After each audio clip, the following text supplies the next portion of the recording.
Hi, good morning guys. Nick here with Impeccabilities. Today we're in our dark room and we're doing some separations here, and we're looking at our separations, and they are all here. However, they're all called out in a color code. These color codes will print to the screen. So it makes it a little bit more difficult to decipher what colors go in the screen outside of just knowing what your image is.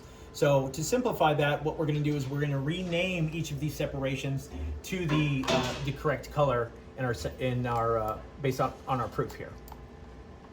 So we're going to looking at this gray. That's going to be the friends not foes. So we're going to take a look at that. Friends not foes. That's the main part of it. That gray is going to be a cool gray 11.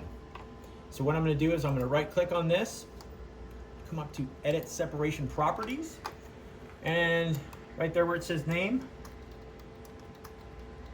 cool gray 11. I'm going to hit OK. And as you can see, it's changed it from the color code to the actual cool gray 11. We'll go ahead and do the same thing to this brown here. So we see our brown is 2318.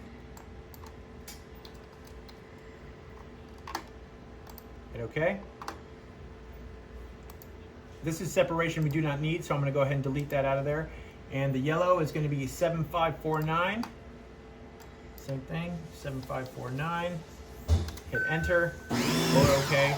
And now we have all of our color codes, which are going to print on the screen. And that's important because as we mix our ink, we want to make sure that we're putting the correct ink in the correct screen.